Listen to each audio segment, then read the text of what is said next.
Assalamualaikum warahmatullahi wabarakatuh.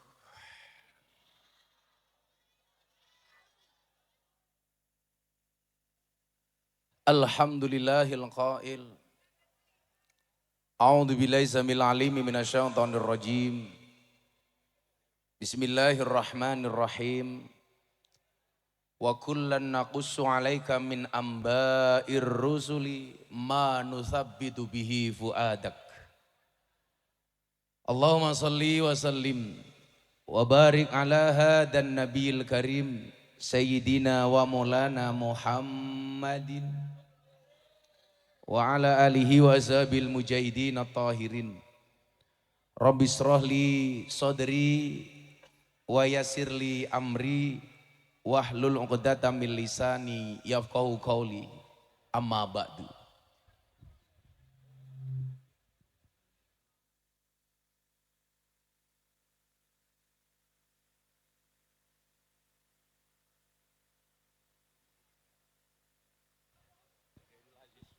Hadratal muhtaramin, para masyayikh, para kiai, para alim ulama, para habaib, wabil khusus panjenenganipun Abah Ali Masyhuri.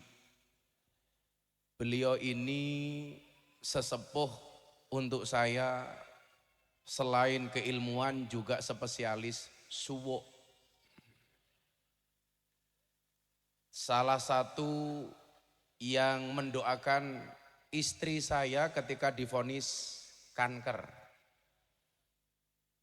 Didoakan sama beliau yang tadinya dokter memvonis istri saya 2 tahun meninggal dunia. Alhamdulillah salah satunya atas doanya Abah Ali, hari ini istri saya sembuh total. Hampir semua doa yang dikasih Gus Ali untuk saya semuanya mustajabah kecuali doa nambah istri. Belum terbukti sampai hari ini. Semoga beliau panjang umur, semoga beliau sehat. Segenap para kiai dan masyayikh, para sesepuh engkang tuhu kinabekten. Para pejabat yang berkenan hadir dalam semua tingkatannya yang saya hormati, segenap panitia penyelenggara wabil khusus dzurriyah keturunan Raden Qasim Kanjeng Sunan Derajat, Akhinal Karim Gus Zainul Aziz, beserta keluarga dan dzurriyah yang saya banggakan. Bapak Ibu kaum muslimin wal muslimat, jamaah haul Sunan Derajat dari manapun Anda berada yang berbahagia. Alhamdulillahirrabbilalamin, malam hari ini saya sowan, sudah 4 hari saya di Jawa Timur. Hari ini tadi saya menyelesaikan syuting sahur bareng Gus Miftah 5 episode. Rampung baru jam 6, langsung saya berangkat ke Lamongan. Sebenarnya badan saya sangat capek, tetapi hati saya senang. Kenapa? Karena calonnya menang.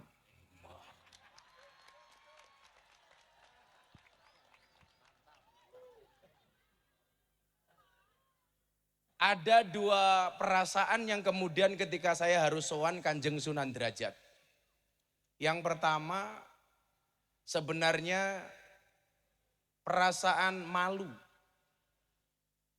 Orang seperti kita harus matur tentang kewalian seorang Kanjeng Sunan Derajat. Saya tadi matur sama Gus Zainul. Zaman saya dulu masih lelaku. Satu tempat yang sering saya kunjungi selain Alas Purwo adalah makam Kanjeng Sunan Derajat. Termasuk ke tempat beliau bertahanus di gunung sebelah sana itu. Mungkin tidak semua para ziarah pernah datang ke sana. Tapi alhamdulillah saya dulu pernah naik ke tempat di mana beliau bertahanus. Ini perlu saya sampaikan kiranya karena memang Nabi sendiri saja untuk mendapatkan keyakinan di dalam hatinya itu harus banyak mendengarkan cerita Nabi dan Rasul sebelumnya. Sebagaimana tadi ayat yang saya sampaikan, wa kullan naqussu 'alaika min amba'ir rusuli ma nusabbitu bihi fuadak. Sehingga kemudian kita bisa melihat bagaimana seorang Nabi Muhammad ketika berperilaku kesehariannya itu mencontoh nabi-nabi sebelumnya. Contoh peristiwa Nabi Muhammad ketika Isra Mi'raj. Ketika beliau sowan, beliau melepaskan sandalnya. Kenapa beliau melepaskan sandalnya? Karena beliau mencontoh ketika Nabi Musa akan bertemu dengan Allah di Bukit Tursina. Nabi Musa menggunakan sandal, Allah perintahkan untuk mencopot sandalnya. Ternyata Nabi malah ditegur. Maka saya sering bilang, Pak, ada perbedaan banyak antara pertemuan Allah dengan Nabi Muhammad dengan pertemuan Allah dengan Nabi Musa alaihissalam. Contoh umpamanya sebelum saya lanjutkan. Nabi Musa itu pengen ketemu Allah. Itu inisiatifnya Nabi Musa. Beliau berdoa minta ketemu dengan Allah selama 40 tahun. Yang Nabi saja yang dapat gelar ulul azmi, doanya baru dikabulkan selama 40 tahun. Baru setelah 40 tahun kemudian Allah ijabah. Apalagi kita santri. Makanya kalau kamu berdoa kadang-kadang belum dikabulkan, ya kamu bukan nabi. Makanya kalau saya selalu berprinsip, kalau kita kalah dari segi alim, kita harus menang dari segi kentir. Makanya kalau kamu ini kok berdoa minta jodoh nggak dapat-dapat, doanya dibuat simplifikasi saja.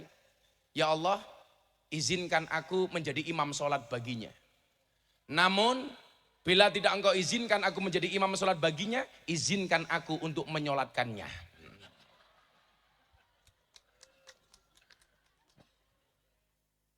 Tapi kalau santri-santri begini insya Allah, masa depannya insya Allah. Rajelas. Santai wele. Cintamu boleh kandas tapi karirmu harus jelas. Kenapa? Karena karir yang jelas akan mengundang cinta yang berkualitas.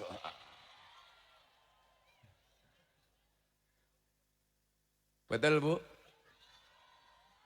Saya kemarin matur temannya Abah Ali. Wong lanang ganteng kira penting. Sing penting duwe duit. Lo kurang ajar, kaya jenengan Gus. Kowe berarti ngelokke aku merongos, kurang ajar ta kowe? Jadi ngaten Mbah, santri saya itu tanya lucu banget. Bah, kenapa di surga itu ada bidadari, nggak ada bidadara? Kita nggak pernah mendengar istilah bidadara. Kenapa selalu bahasa bidadari? Ternyata orientasi laki-laki dan perempuan itu yang membedakan kenapa kemudian di surga itu ada bidadari, nggak ada bidadara. Kenapa di surga itu nggak ada bidadari, nggak ada bidadara? Karena orientasi laki-laki dan perempuan itu beda, Pak. Laki-laki itu semakin kaya, dia semakin butuh perempuan. Maka perempuan beda dengan perempuan. Perempuan itu semakin kaya, dia tidak butuh laki-laki. Mila wong wedok ki lak wis sugih kon rabi males, ra penting wong lanang niku. Betul, Bu? Laki-laki itu semakin kaya, dia semakin butuh perempuan. Perempuan semakin kaya, dia tidak butuh laki-laki. Nah, laki-laki kenikmatan tertingginya itu ya perempuan. Tapi perempuan kenikmatan tertingginya apa? Harta, emas, dan berlian. Makanya laki-laki itu semakin kaya semakin butuh laki-laki. Perempuan semakin kaya nggak butuh laki-laki. Laki-laki semakin kaya semakin nakal. Perempuan semakin nakal semakin kaya. Itu loh Pak masalahnya itu. Apalagi perempuan sekarang. Waduh, perempuan tuh mampu menyimpan dua pria di dalam satu hati. Wah. Tapi kamu jangan sombong, ingat laki-laki juga bisa membeli tanpa harus mencintai. Lah, benar banget.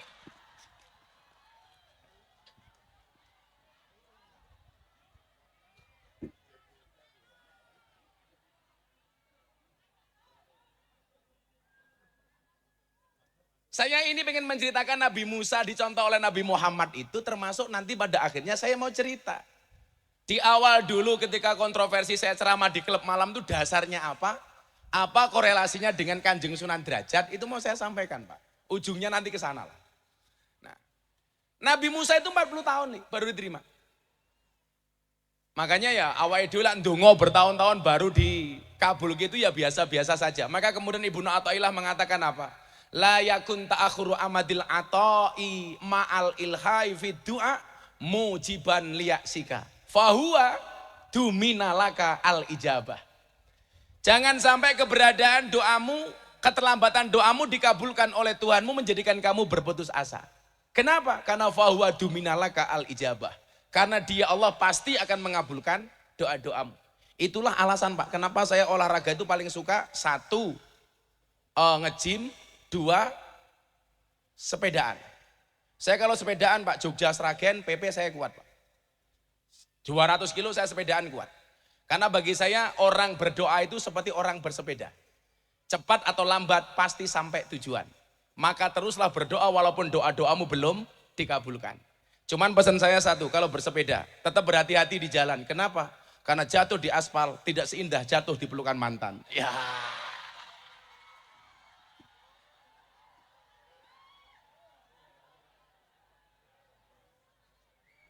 Kata-kata.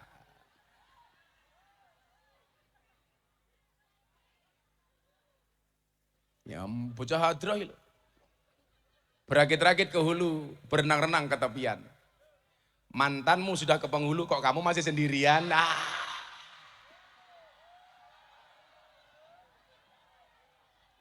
Kalau Nabi Musa itu ketemu Allah atas permintaan Nabi Musa. Sementara Nabi Muhammad itu ketemu Allah atas perintahnya Allah. Jadi kalau Nabi Musa itu mengajukan, Nabi Muhammad itu diundang. Tentunya orang yang minta diundang sama berangkat sendiri, sama yang diundang itu kan beda. Gimana pembahasan Bu? Kalau kita mengajukan untuk ketemu dengan Pak Jokowi dan kita dipanggil Pak Jokowi itu kan beda. Kayak hari ini orang mengajukan pengen bertemu dengan Pak Prabowo. Nah. Sementara kalau Gus Miftah itu tidak minta ketemu tapi dipanggil. Cie. Ya beda itu, beda. Kayak Abah Ali ini berangkat ke Jakarta atas undangan dari presiden. Dengan saya berangkat atas inisiatif saya. Itu mesti beda. Ya padha karo mangkat pengajian beginilah. Sing diundang karo mangkat dhewe iki ya sangune beda kok. Lah bocah hadroh kita njaluk diundang kita iki kita. Ora apa-apa le. Bocah hadroh insyaallah keren. Alah bocah hadroh modalnya mung sarung, jawaban aja mok delok sarunge tapi deloken ilmune goblok gitu loh sih.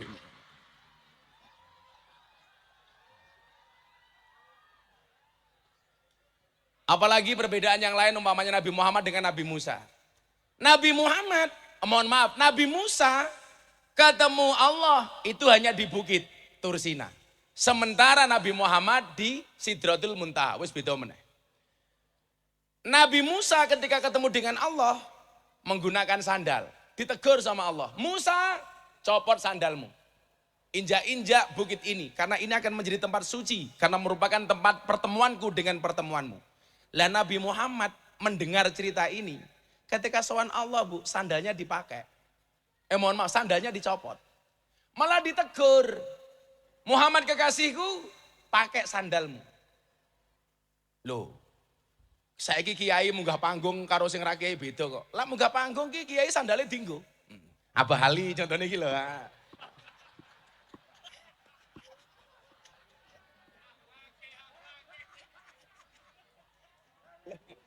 Loh lah kayak kita harus dicopot lah Abah Ali ora apa-apa itu loh.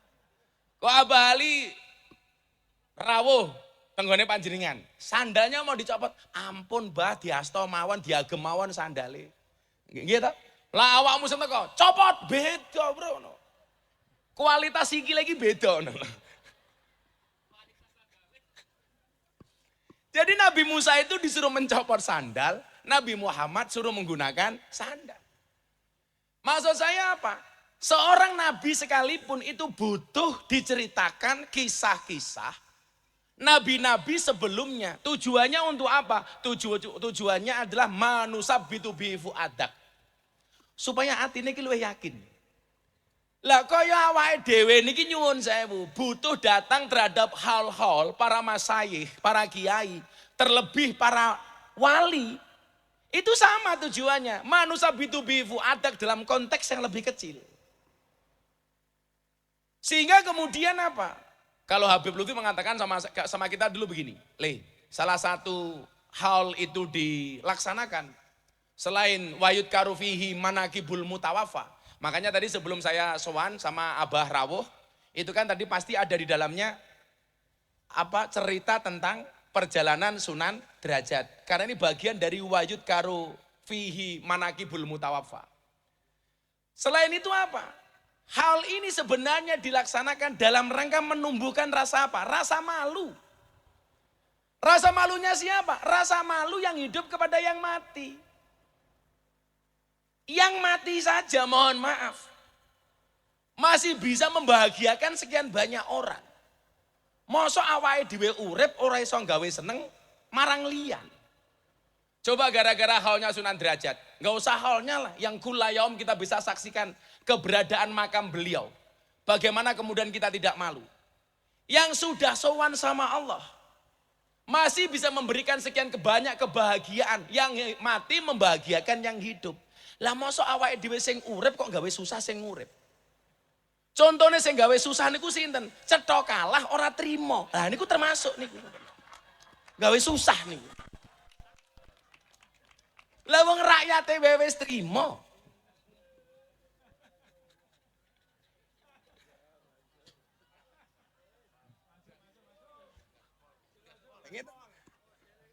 Makanya kemarin saya diundang, "Le, sesuk sahur ya." Jam piro sahur ngene jenengan, Pak? Kalau matur ngoten. Jam pinten? So haul apa sahur? Saya pengen sahur bersama. Yang ceramah sebelum sahur Gus Miftah. Jam berapa? Jam 02.58. Jamnya itu loh. Tapi sekalian sesuk bukanya jam piro? Jam Ganjar plus Anies. Hah? Maksudnya 16.24. Nah.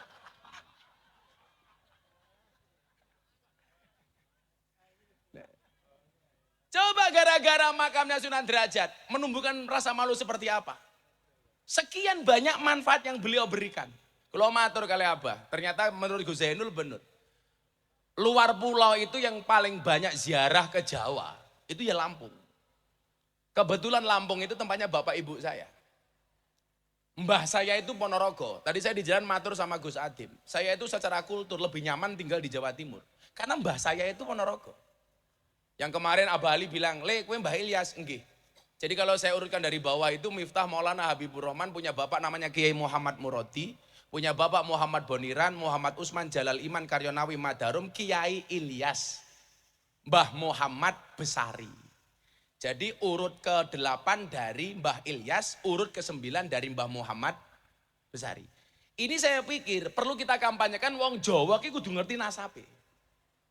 Sehingga kita tidak kalah ketika berbicara soal keturunan dengan kawan-kawan kita habaib umpamanya. Loh, habaib saja itu diminta tes nasab, tes DNA. Apalagi kita orang Jawa gitu loh. Oh, kurang gawean meneh niku. Kurang gawean niku. Lah kula nyuwun sewu. Bukan kalau saya dalam konteks kita orang Jawa sendiri. Itu penting. Makanya tadi saya matur sama Gus Zainul. Gus, urut pinten? Urut 14. Itu lumrah, Pak. Karena saya sampai Mbah Muhammad Besari saja nomor 9. Mbah Muhammad Besari itu punya bapak namanya Mbah Anom Besari. Makamnya di Caruban. Yang istri beliau itu seorang syarifah. Namanya Nyai Ruqayyah. Mbah Anom Besari punya bapak namanya Abdullah Mursad. Makamnya di Kediri. Abdullah Mursad punya bapak namanya Raden Demang. Punya bapak namanya Pangeran Demang. Punya bapak namanya Susuhunan Wirasmoro. Punya bapak namanya Panembahan Praworo. Punya bapak namanya Sultan Trenggono. Punya bapak namanya Raden Patah. Punya bapak namanya Prabu Brawijaya. Minimal sampai Prabu Brawijaya saya masih hafal. Urutan ke-18 sampai saya. Prabu Brawijaya itu ciri-cirinya rambutnya gondrong, wongeng ganteng.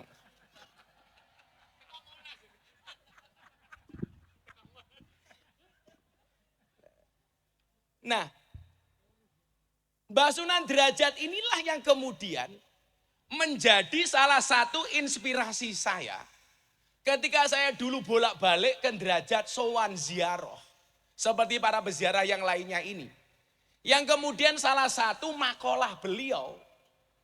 Itu yang saya jadikan dasar dan asas untuk saya kemudian ngaji di klub malam dan di lokalisasi, Pak. Coba, kan salah satu kritikan orang-orang Wahabi itu begini, Pak. Kenapa Wali Songo itu tidak banyak meninggalkan manuskrip dan kitab? Enggak, maksud saya banyak wali yang tidak punya itu. Padahal kalau kita kaji, minimal makalah-makalahnya para wali itu banyak. Termasuk Kanjeng Sunan Derajat. Termasuk 7 kalimat yang sering kita pakai itu. Nah, salah satu dasar yang kemudian membuat saya memberanikan diri untuk masuk ke tempat-tempat yang dianggap orang tidak pantas.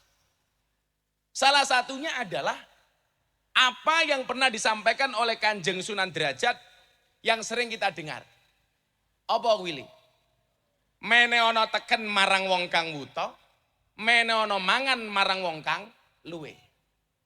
Mene ono busana marang wong kang wuda, mene ono ngiyup marang wong kang kudanan. Yang dulu kemudian saya terjemahkan begini ketika saya masuk ke klub malam. Menyalakan lampu itu di tempat yang gelap, menyapu itu di tempat yang kotor. Itu terjadi tahun berapa, Pak? Tahun 1999 ketika pertama kali saya ke Jogja. Saya beranikan untuk masuk ke satu tempat yang paling menyenangkan di Jogja, namanya Market Flower atau Pasar Kembang. Disingkat Sarkem.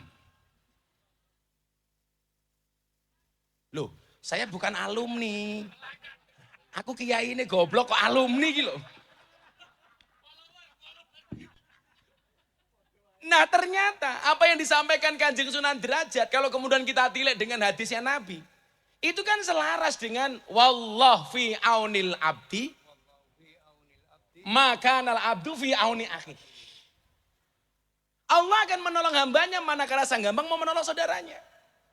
Atau kemudian dalam hadis lain kita melihat ahabun nas ilallahi anfa'uhum linnas wa ahabul a'mali ilallahi sururun tudkhiluhu ala muslim. Maka disitulah kemudian saya melihat cara dakwah dan polanya Kanjeng Sunan Derajat itu kalau kita lihat secara ilmiah. Yang beliau lakukan itu adalah pola dakwah yang humanisme religius. Apa le? Humanisme religius. Aku ki jeneng kon ngaji rada ilmiah jane aku iso. Ning mesti malah wong ki ra seneng karo aku. Wong soalnya wong seneng karo aku ki mergo kentir gitu. Ora mergo aku pinter. Kula niku nganu nggih. Kula niku bersyukur. Kula niku bola-bali matur kali abal. Jadi bocah-bocah santri sing goblok niku jane jangan insecure, jangan underestimate, harus percaya diri. Nyatane mbiyen aku mondok cah 40, sing paling goblok sak kelas ki aku lho. Lho tenan. Tapi cah 40 kuwi sing dadi kiai mung aku dhewe. Sing 39 Pak nggih, mboten tenan dadi kiai. Ngarit gitu loh. Saiki malah aku anyar gelarku AKBP. Aku kiainya Bapak Prabowo.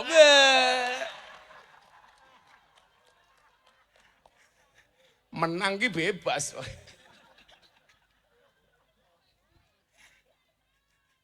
Oke guys. Oke lah ana wong ngelok ki lah Miftah goblok tak jawab sorry ye. Coba.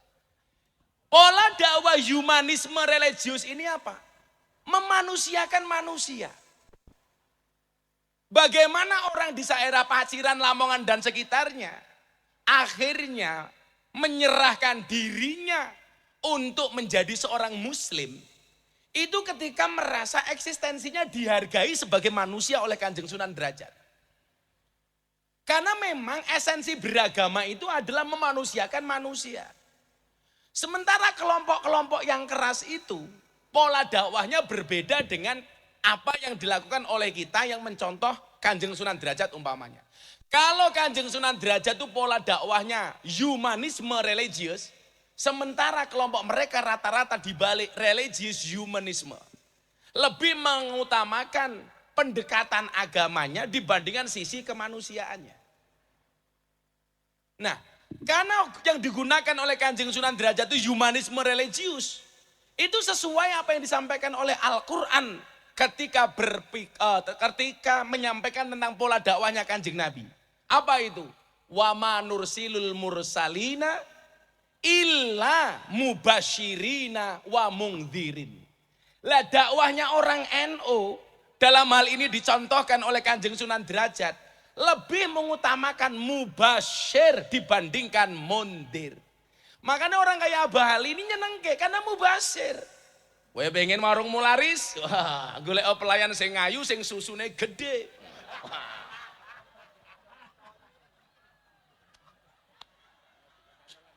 Sing iso nggih cantolan kopiah. Benisu mesti cah Lamongan moro. Oke, gas.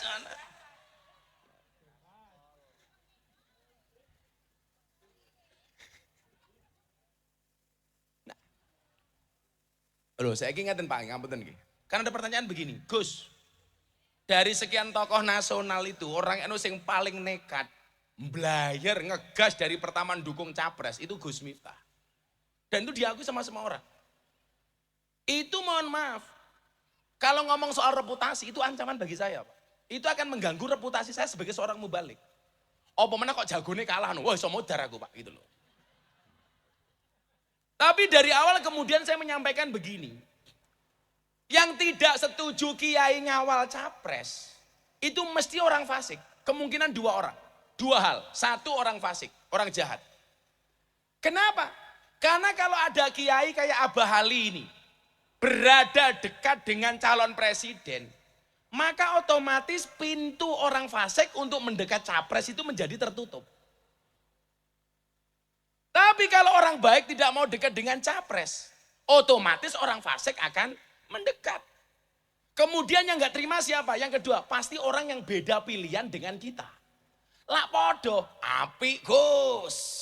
Lah beda, kiai kok dolanan capres.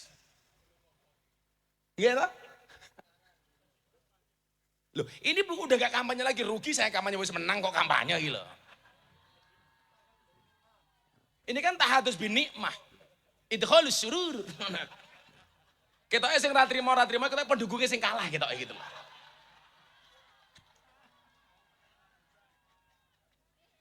Seri Nah, persoalannya begini, Pak. Ini untungnya kenapa kiai-kiai Ahlus Sunnah kayak Abah Ali itu berada di lingkungan capres. Coba Anda lihat, saya sering matur. Sikapnya Pak Prabowo 2014-2019 memang banding karo 2024. Beda Pak. Biar atos Pak. Wong sekilnya ulama-ulama atos kok. Loh, baru sadar ya. Dulu Pak Prabowo 2014-2019 itu keras Pak. Galak. Kenapa? Karena di sekelilingnya ini orang-orang keras. Bangsa FPI, HTI, 212. Malah kaya Wiro Sableng tak? Gitu loh. Coba sekarang Pak Prabowo itu kelihatannya apa? Gemoy. Ayo. Santuy. Lah, Kiai ini model Bali kok kepiye tak? Iya tak? Makanya kan beliau mas kita. Calon presiden sing paling cerdas kuwi Anies. Sing menang Prabowo. Sing paling bulet. Aku rawani neruski aku, sumpah aku. Maka benar apa yang kemudian disampaikan oleh Ibnu Athaillah. Apa? Latas habman la yunhiduka haluhu walayadulluka alallahi maqaluhu. Artinya pola seseorang itu tergantung sahabat orang-orang yang ada di sekitarnya, Pak. Hari ini nyuwun sewu. Ketika ada sekian banyak kiai Ahlus Sunnah di sampingnya Pak Prabowo umpamanya. Kita punya harapan gambaran istana ke depan itu tetap Ahlus Sunnah. Coba Anda bayangkan kalau kemenangan Pak Prabowo sekarang di sekelilingnya itu orang-orang Wahabi Pak. Sing wong sing cangkeme atos. Ayo. Nanti pas pampres begitu ada orang datang, takbir, lah cilaka Pak. Kalau sekarang full senyumin saja. Lah, ya beda meneh kuwi. Makanya saya bilang ketika saya acara gerakan moderasi bersama tokoh-tokoh Hindu di Bali. Allah itu ketika kita berbicara keadilan, konsepnya apa? Wadu syai'in fi mahalli. Meletakkan segala sesuatu sesuai dengan porsinya. Contoh bentuk keadilan Tuhan kepada Indonesia niku napa? Menempatkan pulau seindah Bali dengan mayoritas orang non-Islam yang ada di dalamnya. Sehingga Bali bisa berkembang. Maju. Wong aku sempak kotangan tok, monggo. Sumur susune dijemur, monggo. Loh. Coba Anda bayangkan kalau pulau seindah Bali itu di dalamnya orang Islam yang keras-keras, Pak. Begitu ning Pantai Kuta ndelok wong sempakan kotangan tok. Takbir! Mulai ning Australia, Pak, bule nih. Loh kalau saya sama Gus Zainul lihat seperti itu bukan takbir, Pak, traktir. Nah, maksud saya ini selaras dengan humanisme religius yang pondasi dan asasnya itu sudah diletakkan oleh Kanjeng Sunan Derajat. Makanya saya dulu santai saja ketika masuk. Saya yang sering cerita itu. Saya itu kan dulu masuk ke lokalisasi itu Pak setiap malam Jumat, Pak. Setiap malam Jumat saya datang ke musola. Musola itu saya kasih nama MTS, Musola Tengah Sarkem. Wes, pokoknya saya sholat di situ, wirid, matehai. Untuk mbak-mbak londe, Al-Fatihah itu guys. Sampai akhirnya malam ketiga, preman terbesar di Jogja waktu itu almarhum Gunardi Joko Lupito dengan membawa senpinya, itu datang ke saya, Pak, begini. Gue macam-macam tak pateni. Ya karena otomatis apa yang saya lakukan mengganggu stabilitas mereka di dunia kemaksiatan. Namanya gunjek. Gue macam-macam tak pateni. Saya cuma matur, Om, kasih saya kesempatan. Toh saya hanya mendoakan mereka, salah saya di mana? Ya wes terus no. Sampai akhirnya malam ke-7, Jumat ke-7 saya datang, yang ngikuti saya dari belakang bukan lagi preman, mbak-mbak begenggeknya ini. Begitu saya masuk musola, yang kemarin saya renovasi, Bah. Sekarang musola saya kasih karpet bagus, saya ganti atap, saya cat, ganti keramik, macam-macam. Akhirnya dari situ, mbak-mbak ini beberapa PSK datang, mengikuti saya masuk ke musola ini. Saya biasanya kalau sholat malam, surat pendek atau Fatihah yang saya baca itu pasti sir. Karena di belakangnya ada mbak-mbak begenggek ini. Tapi demi Allah, Pak, saya ngaji sama mereka sudah 20 tahun lebih. Sekalipun saya nggak pernah manggil mereka di hadapan mereka begenggek atau londe, itu nggak pernah.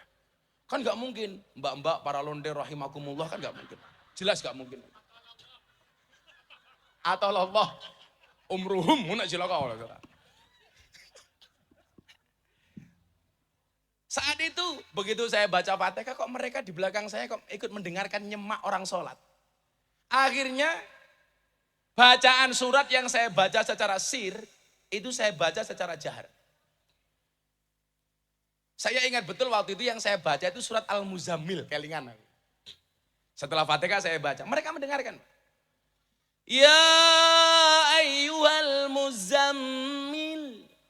Qumil laila illa qalila nisfahu wa winqus minhu qalila aw zid alaihi warattilil qur'ana tartila inna sanulqi alaika qawlan saqila. Yang kemudian membuat saya ternyuh apa? Mereka yang dianggap ahli maksiat mendengar tartil Quran nangis, Pak. Krungu wong ngaji ki nangis. Wallah mereka nangis. Kemudian saya lanjutkan di pertengahan ayat itu kan apa ya? Pertengahan ayat cerita doa tengane piye? Lali aku. Bukan pertengahan surat Al-Qur'an, ayat surat Al-Muzammil tadi itu. Inna nasyatal laili yashadu wat'aw wa qawamu qila inna laka fin nahari sabhan tawila wa dhkur isma rabbika wa tabantal ilaihi tabtila Rabbul masyriqi wal maghribi la ilaha illahu fattakhidhu wakila wasbir ala ma yaquluna wahjurhum hajran jamila wa dharni wal mukadzibina ulin na'mati wa mahilhum qalila. Di akhir ayat itu Allah kan mengatakan begini. Jadi begitu rakaat kedua saya lanjutkan, Pak. Saya ikut-ikutan nangis. Karena mbak-mbak di belakang saya itu nangisnya tambah kencang. Begitu mereka nangis, saya ikut-ikutan nangis. Kenapa saya ikut-ikutan nangis? Apakah karena saya terenyuh ingat dosa? Ora, aku gengsi. Lah wong londe nangis masa aku ora. Jadi pertengahan ayatnya kan begini Pak itu. Inna rabbaka talamu. Ana sing hafal ora iki? Masa Al-Muzammil rapal.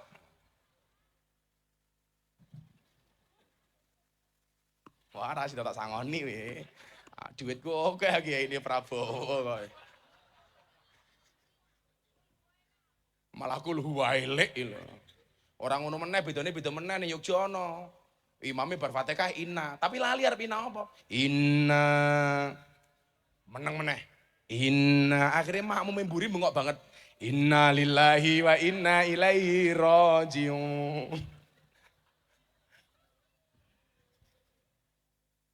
Di akhir ayat itu kan Allah mengatakan apa? Wastaghfirullah. Wastaghfirullah. Innallaha ghafurur rahim. Nah, rampung sholat Pak. Mbak-mbak ini nanya, Mas, jenengan iki wong kentir. Mun malam Jumat kok moro ning lokalisasi. Muncul itulah kalimat pertama yang saya gunakan dari Kanjeng Sunan Derajat ketika mbak-mbak itu bertanya kepada saya. Tapi waktu itu bahasa saya apa? Wenono ageman marang wong wudo, wenono tongkat marang wong wuto. Yang itu intisari dari Kanjeng Sunan Derajat. Maka saat itulah kemudian mereka bilang, Mbok Gus Miftah ngaji di sini. Nah itu terjadi tahun 1999. Maksud saya apa? Kalau hari ini orang mengenal saya, asbabnya ya salah satunya Kanjeng Sunan Derajat yang memunculkan bagi saya keberanian untuk mengambil resiko. Karena kan gak semua orang berani Pak. Makanya kemarin saya sampaikan, kula saya ini dakasura rohusa ilal adaba.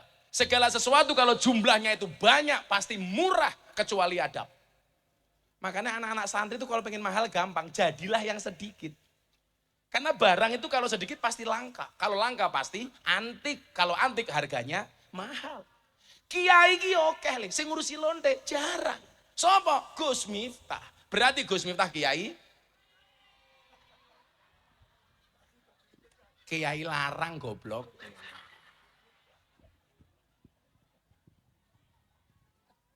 Nah, makanya wingi pas kula bah ono undangan saka Kanjeng Sunan Derajat. Memori saya tuh Gus, langsung ingat ketika saya dulu masuk lokalisasi. Karena itu yang saya jadikan dasar.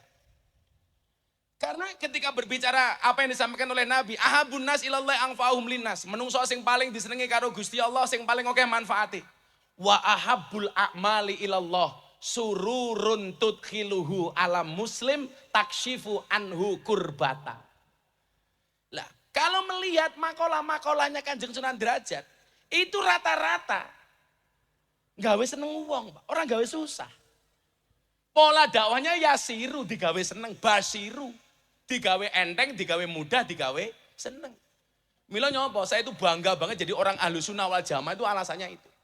Makanya kayak kemarin saya di Lampung mau dilaporkan sama orang-orang Wahabi gara-gara saya menuduh mereka yang enggak. Saya tetap punya kesimpulan. Lak wong NU kon akur karo Wahabi ki rada angel. Karena kaidah usul fikih mengatakan apa? Idza jatama'a bainal halal wal haram ghulibal haram. Ora iso awake dhewe. Ola piye-piye daging babi karo daging wedhus dadekke siji sing menang kuwi daging babi. Kok ana banyu putih dicampur karo ciu sing menang ya ciu. Maksud saya apa? Ini yang satu pengasong Ahlussunnah bangsa tahlilan manakiban sak piturute, sementara yang satu menolak. Inilah dadi lak yo angel. Sing siji seneng manakiban, sing siji ora. Sing siji seneng tahlilan, sing siji ora. Ya wis selawatan dhisik yo. Iki vokalis yang kememangan iki lho ya Allah. Aku yang ngempet ngeceplak. Panesan wetenge gede. Aja lemu-lemu. Wong lanang iki wetenge gede biasanya manuke cilik. Mangan. Bapak NU Ibu Mus. Sing banter di muslimat sing bangga. Limet. Bapak NU Ibu Mus.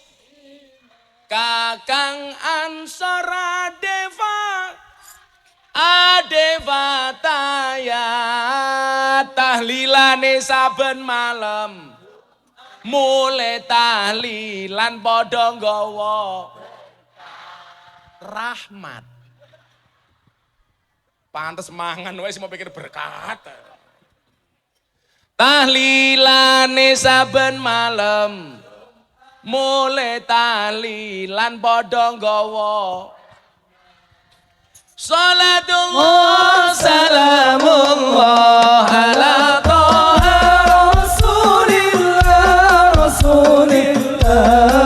Salatullah salamullah ala yasin habibillah. Salatullah salamullah ala yasin habibillah. yen wis mati bondo ramelu bojo ayu wis ana sing nemu wis ana sing nemu sing ning kubur rasane lara anak bojo ra tau ndonga sing ning kubur padha tangisan anak bojo rebutan warisan. Salatullah salamullah ala Rasulillah. Salatullah salamullah ala yasin habibillah. Salatullah salamullah ala yasin habibillah. Bocah cilik diulang ngaji seso yen gede dadi kiai urip pisan aja mung dolanan ayo sregep nderek pengajian urip pisan aja mung dolanan ayo sregep nderek sholawatan. Salatullah salamullah ala Rasulillah. Salatullah salamullah ala yasin habibillah. Salatullah salamullah ala yasin habibillah. Sallu ala Nabi Muhammad. Dolan ning sawah dos ning kali. Kayu nangka digawe lemari. Gosali gagah lan sregep ngaji. Oke rondo sing jaluk di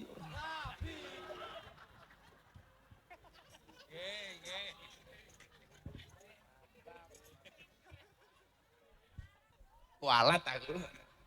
Loh kan nganu to doaul mar'i li akhihi ka duaihi li nafsihi. Dadi lek aku ndongake wong liya kuwi padha karo ndongake awakku dhewe. Neng aku ora wani. Lah sing gelem wah antri, Bro. Gantengnya kaya ngene kok. Tapi sorry ya, saya adalah laki-laki yang setia.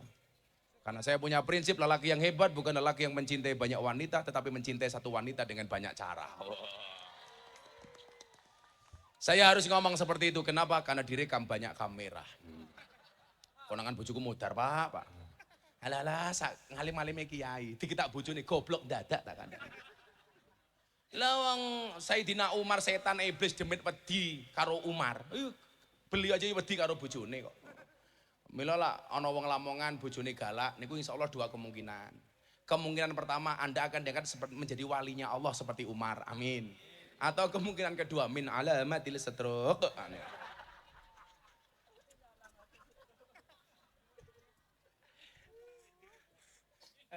Kiai kaya apa kaya kula dudu kiai. Wes, telah bojoku galak ora jane bojoku.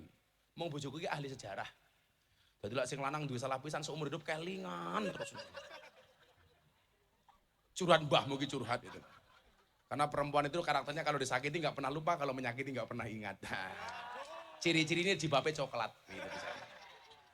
Terakhir sebelum Abah Ali dawuh, mungkin satu dalil yang perlu saya sampaikan, jangan gampang menghakimi orang lain dengan perbuatan dosanya. Ruwiyaan al-Imam Malik annahu kana yakul. La tangzuru fi dzunubin nas ka'annakum arbabun. Janganlah kalian lihat dosa manusia seolah-olah kalian adalah Tuhan. Wangzuru ila dzunubikum ka'annakum abidun. Lihatlah dosamu sendiri seolah-olah dirimu adalah budak. Farhamu ahlal bala. Sayangilah orang-orang yang terkena musibah. Wahmadullah alal afiyah. Pujilah Allah atas keselamatan. Wa iyyaka an taqul hada min ahlin nar. Janganlah sekali-kali kau mengatakan orang ini adalah ahli neraka. Wa hada min ahlil jannah. Dan ini adalah ahli surga. La tatakabbaru ala ahlil maksiyah. Janganlah kamu sombong dengan ahli maksiat. Bal ud'ullah lahum bil hidayah war rasyad. Tetapi doakanlah mereka supaya mereka mendapatkan hidayah dan petunjuk. Makanya sing kula agem niku tak cekeli tenanan niku dawuhe Gusmi. Pandanglah orang lain dengan kacamata hakikat, pandanglah diri sendiri dengan kacamata syariat. Pandanglah orang lain dengan kacamata hakikat supaya kita tidak gampang menyalahkan mereka, menghakimi mereka. Tetapi pandanglah diri sendiri dengan kacamata syariat supaya kita lebih berhati-hati dan waspada. Kula ngapunten, Mbah, kula ngapunten, nek diarani kula niku salah. Orang baik itu rata-rata egois. Yaitu tadi yang dikatakan oleh Imam Malik. Hada min ahlil jannah, hada min ahlin nar. Contohnya apa, Pak? Saya itu pernah ngaji di klub malam di Jogja. Nunggu teman-teman yang lain datang, Pak. Itu duduk di depan kafe. Ada rombongan jamaah berangkat pengajian naik mobil pickup. Mbak-mbak Purel yang sama saya waktu itu. Laning Lamongan jenenge apa ya? Bukan, Purel itu pemandu karaoke. LC, PK, PL. Kalau di sini Purel lah, perempuan rela diusel-usel. Yang mereka kerjanya di puskesmas, pusat kesenangan mas-mas. Yang dilakukan adalah karaoke, kata rock dibuka oke. Niku nyuwun sewu, Mbah. Begitu ini liwat pengajian, niku nyuwun sewu. Gus Zainul. Mbak Purel ini mengatakan apa sama saya? Bah, doakan saya ya. Mudah-mudahan satu saat saya bisa seperti mereka. Malam hari berangkat pengajian tidak bermaksiat seperti sekarang. Saya mendengar kalimat mereka itu nangis. Aku langsung ngelus dodo. Dodone bojoku. Ya Allah. Luar biasa ini orang. Satu saat saya nganter kiai-kiai dari luar kota. Lewat jalan Magelang melewati klub malam. Karaoke Dugem. Ada mbak-mbak berpakaian seksi. Kiai yang saya derek ini ustadz-ustadznya ngomong apa sama saya? Dasar kalau Gus ahli maksiat. Bengi-bengi ngumbar aurat mendatangkan murkanya Allah. Saya kemudian berpikir begini. Ahli maksiat memandang orang baik dengan kacamata kasih sayang. Sementara orang baik, orang yang dianggap baik, memandang ahli maksiat dengan penuh kebencian. Bukankah kemudian kita ingat alaihissallahu bihakamil hakimin. Allah itu menciptakan manusia untuk saling mengenal dan menasehati. Bukan untuk saling menilai dan menghakimi. Celakanya apa? Inilah diterjemahkan makalah Mbah Sunan Derajat. Itu mesti wakil banget. Celakanya apa? Seringkali kita menjadi hakim dan jaksa bagi kesalahan orang lain. Tetapi menjadi pengacara bagi kesalahan kita sendiri. Kalau ada orang lain salah kita hakimi, kita tuntut, kita eksekusi. Tetapi kalau kita salah membela diri. Kulo ngaji bah, teng Cikarang, teng Bekasi mau pindah ke Cikarang, lewati lokalisasi di daerah Kalimalang. Emplek-emplek niku lah. Kaca mobil saya buka. Niku mbak-mbak lokalisasi langsung bengok, Gus Miftah, mampir bah. Apakah saya mampir? Saya datang. Dok, ngumpul. Berapa yang masuk malam hari ini? 100 orang, Mbah. Mau nggak pengajian sebentar? Wah mau, Mbah, ngumpul 100 PSK. Saya ngomong sebentar. Setelah itu apa? Yang saya bacakan cuma satu ayat dalam surat Az-Zumar. Qul ya ibadiyalladzina asrafu ala anfusihim la taqnatu mir rahmatillah. Innallaha yaghfirudz dzunuba jami'a innahu huwal ghafurur rahim. Rampung ngaji mereka saya tanya, Dok, rata-rata kalian semalam dapat berapa minimal? 200.000 bah. Semalam minimal kamu bawa uang berapa? 200.000. Oke, sekarang perjanjian sama saya. Nopo bah? Semua mbak-mbak yang hadir saya bayar 200.000. Saya sedekahi 200.000. Tapi syaratnya satu. Nopo bah? Setelah saya kasih uang 200.000 semuanya pulang, besok pagi bangun sholat subuh. Setuju? Setuju. Kalau ada duit kabeh Pak, 200.000. Nyoh. Selesai, waktu itu saya masuk mobil. Kiai yang jemput saya ini ngomong apa sama saya? Mubadir Gus. Saya waktu itu mikir, sing dimaksud mubadir ki apa? Mubadir bar tak kai duit, saya ki leren sesuk kerja meneh, apa mubadir tak bayar tapi rata keloni. Maksudnya apa Kiai? Mubadir Gus. Saniki jenengan kayak duit mereka leren, toh mereka besok bekerja lagi. Kulo nesu, Mbah. Kenapa saya marah? Bagi saya mohon maaf, orang berhenti maksiat 1 detik saja itu prestasi. Ini semalam berhenti maksiat Anda katakan mubadir itu dari mana logikanya? Makanya kayak ibu-ibu dari pengajian Abah Ali dalu menika mangkat jam itu mulai jam 12 bengi. Selama pengajian belas ora paham. Nopo manfaatnya? Oh no. Minimal manfaat nggih bojomu ning omah. Karena selama kamu pengajian, suamimu terbebas dari penderitaan. Oh no, kok kepiye iki lho.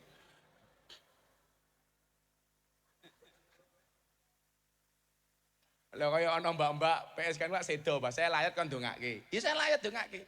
Mbah Mudine bengok.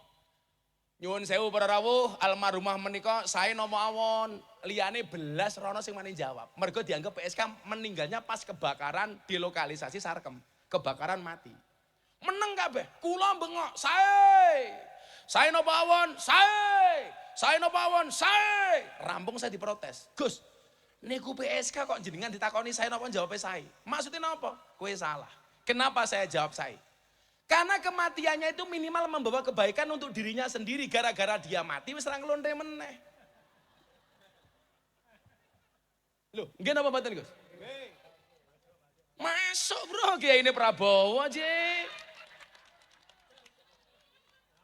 Kalau Gus minta Kiai ini Prabowo, Abah Ali tukang suwe Prabowo. Ini membawa kebaikan. Maling gue lo mati. Tetap dijawab saya, karena begitu dia maling, potensi kamu kehilangan menjadi berkurang karena sing maling wis mati. Nah, pola inilah yang saya maksud bahwa Kanjeng Sunan Derajat itu menggunakan pola dakwah humanisme religius.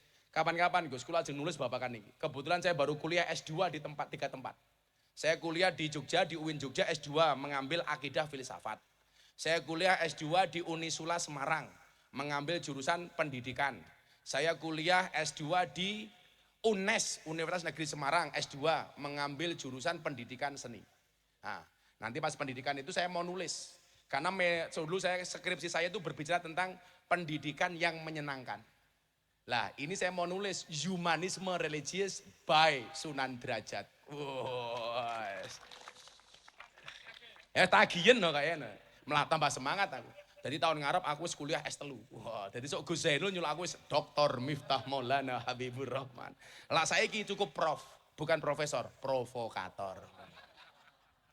Hanya Bapak Ibu, mari kita dengarkan mau idoh. Kalau ini baru mau idoh. Kalau ini cuma dongeng-dongeng saja dari Abah Ali. Cuman pesan saya cuma satu, yang seringkali saya sampaikan, jangan pernah menghina pendosa seolah-olah kita tidak pernah berbuat dosa. Bahkan ahli maksiat pun masih boleh masuk surga selama dia mau bertobat.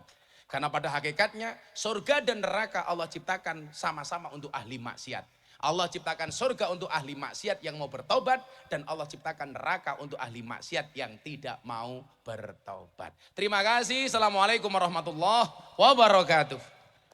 Waalaikumsalam warahmatullahi wabarakatuh. Kepada Gus Miftah Kiai Haji Miftah Maulana Habibur Rahman Yogyakarta dihaturkan banyak terima kasih. Kaum muslimin muslimat, para masyayikh, jamaah istighosah dan pengajian akbar Haul Raden Qasim Sunan Derajat ke-514 yang dirahmati oleh Allah. Marilah kita dengarkan mau'izatul hasanah selanjutnya yang dirangkai dengan barokah doa oleh beliau Kiai Haji Agus Ali Masyhuri Sidoarjo. Dumateng panjenenganipun Abah Ali wekdal kula sumanggaaken. Shallu ala Nabi Muhammad.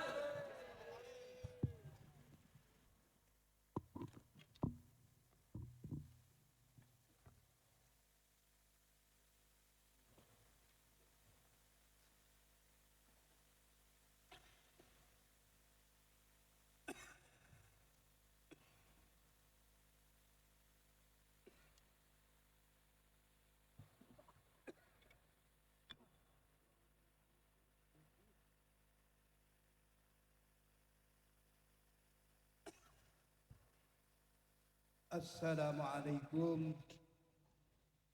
warahmatullahi wabarakatuh. Cek. Alhamdulillah. Alhamdulillah haqqa hamdih. Allahumma salli ala sayyidina Muhammadinil Fatih. Lima ughliqa wal khatimi lima sabaq. Nasiril haqqi bil haqq wal hadi ila siratikal mustaqim. Wa ala alihi haqqa qadrihi wa miqdarihil azim. Ashabal fadilah, para kiai, para sepuh, bini sepuh, wabil khusus Gus Miftah, mugi-mugi tansah pinaringan sehat ingkang sangat kula mulyakaken saha kula hormati Bapak pejabat pemerintahan, ada Pak Wakil Bupati ingkang sangat kula mulyakaken saha kula hormati, hadirin sidang jamaah pecinta Rasulullah sallallahu alaihi wasallam yang hadir di malam yang penuh berkah. Monggo ngaji kali kula, tolong disiapno buku catatane.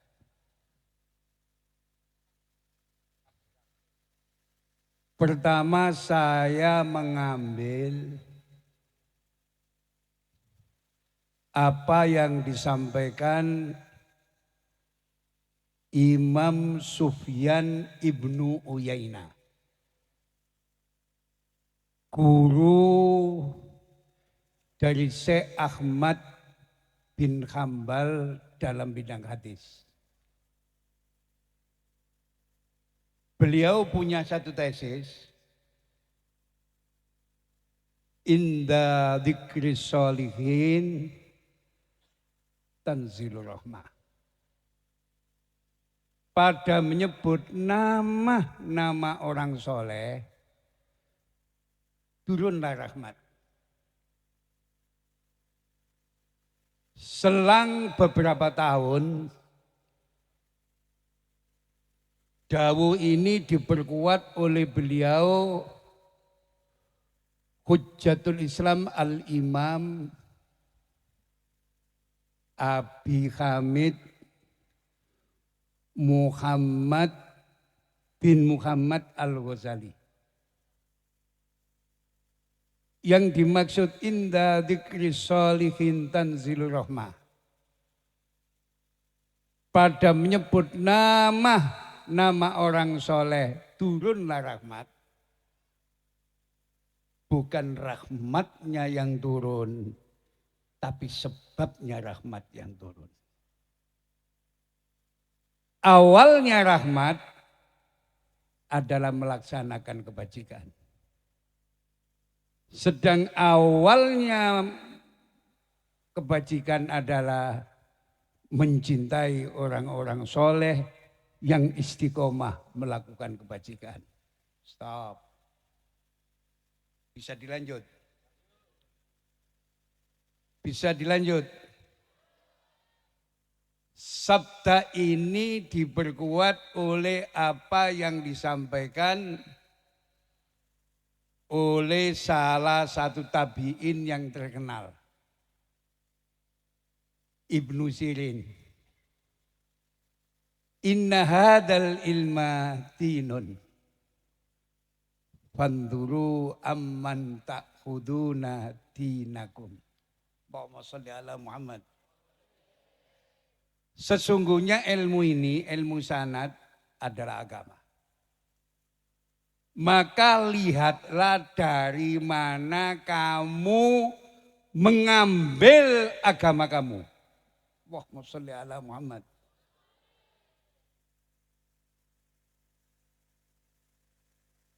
Dawuh ini sangat luar biasa. Dari mana kamu mengambil agama kamu?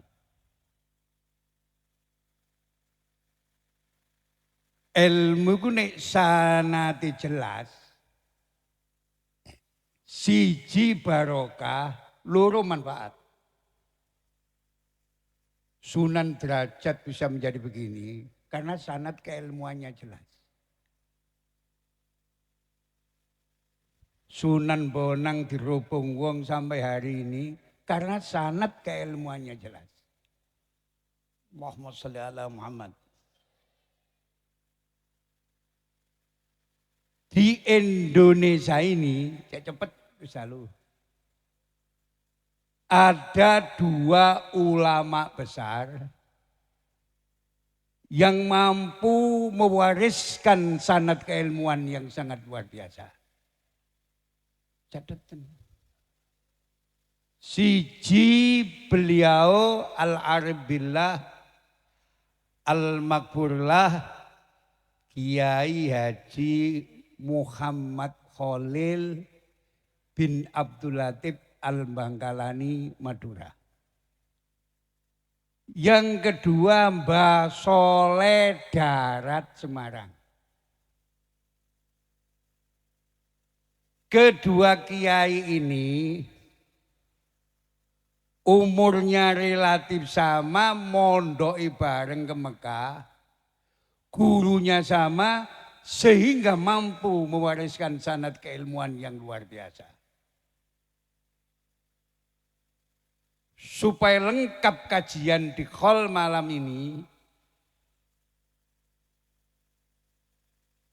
di tahun 1850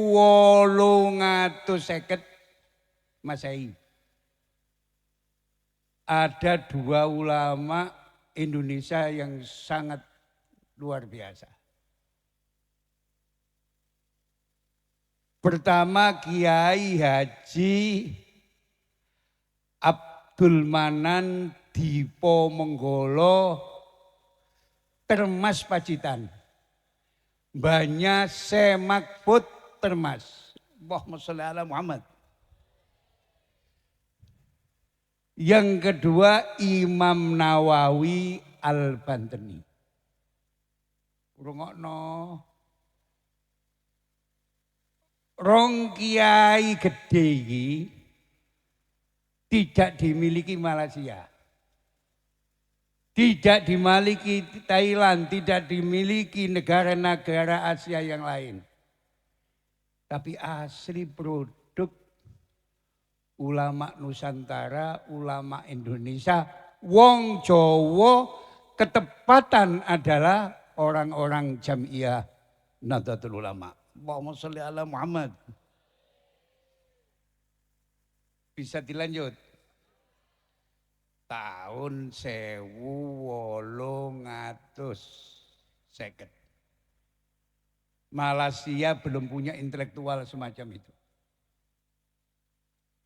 Thailand belum punya, India belum punya.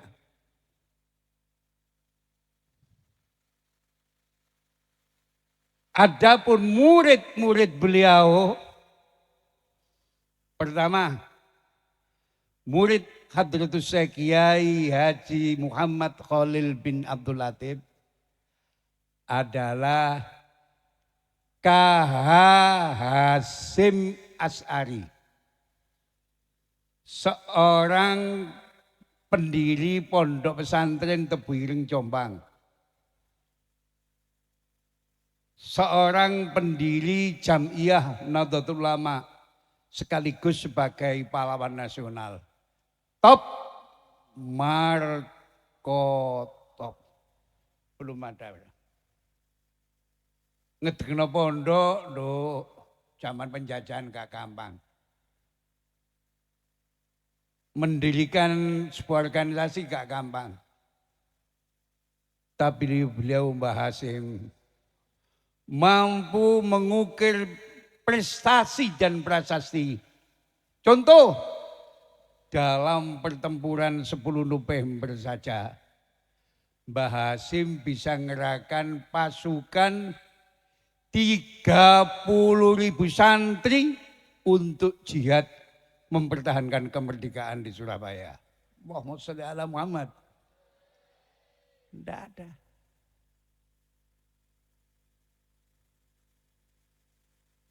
Ke selatan sedikit, di sana ada murid kesayangan beliau, KH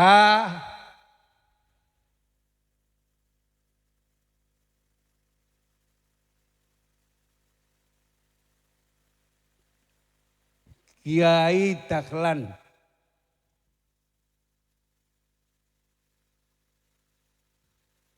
Yang mampu mengukir prestasi Minhajul Abidin sing lembute ngutasawufe. Diperes dadi Sirajut Thalibin dari Syekh insyaallah Iksan bin Dahlan Jampes Kediri. Wong NU.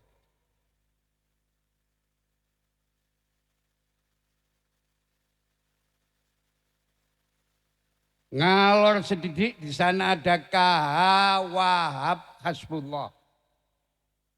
Seorang penggerak Jam'iyah Nahdlatul Ulama. Pendiri Jam'iyah Nahdlatul Ulama. Sebagai pendiri Pondok Pesantren Bahrul Ulum Tambak Beras Jombang. Allahumma sholli ala Muhammad. Balik ke selatan. Di sana ada KH Romli. Kiai Romli. Insyaallah seorang mursid Torekoh Qadiriyah Naksabandiyah dari Rejoso Peterongan Jombang. Ini murid tapi ketengan sekali.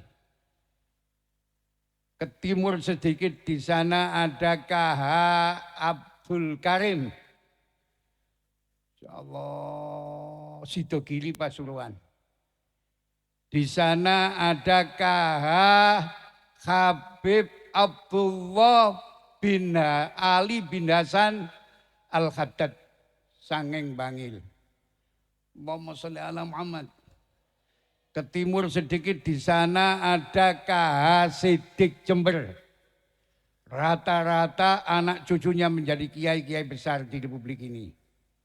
Ada Mahfud Siddiq, ada Ahmad Siddiq, insyaallah. Ada KH Ali Mansur, penggubah sholawat Badar, itu Bani Siddiq semua. Ke timur sedikit ada KH Samsul Arifin. Insyaallah. Balik ke barat, ke utara sedikit. Daerah saya di sana ada KH Khodzin Buduran Panji Sidoarjo. Tatkala beliau Syekhona Khalil pulang dari Makkah Madinah mendapat amanat dari Rasulullah Sallallahu Alaihi Wasallam untuk menyampaikan salam kepada beliau Kiai Khosin.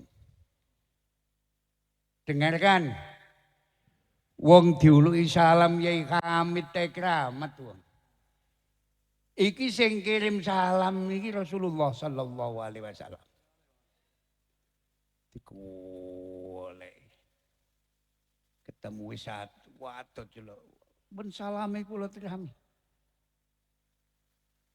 Allahumma sholli ala Muhammad. Di sana ada KH Yakub, Buduran Panji Sidoarjo. Merupakan kiai konglomerat pada zamannya. Coro saiki eling Khairul Tanjung. Rata-rata masjid jame di Jawa Timur.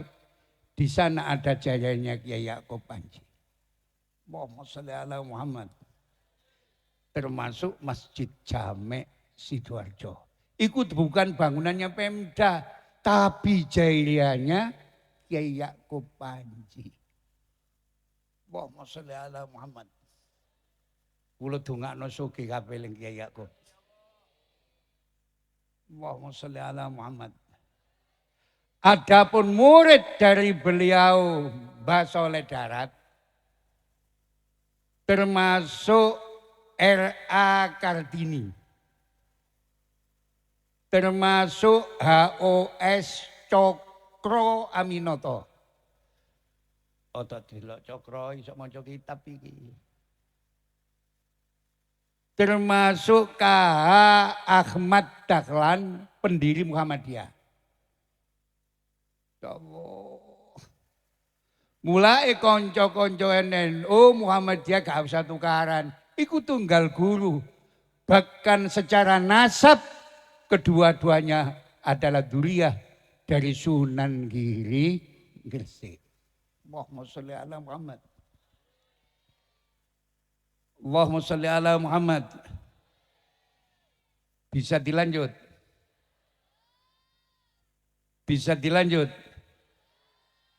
Inna hadal ilma dinun. Fanduru amman ta'khuduna dinakum. Sesungguhnya ilmu ini, ilmu sanad adalah agama. Maka lihatlah dari mana kamu mengambil agama kamu. Allahumma sholli ala Muhammad. Kalau yang diambil itu sanad ke ilmu jelas dari para wali-wali songo yang ada di negeri ini, sambung kepada beliau Rasulullah sallallahu alaihi wasallam.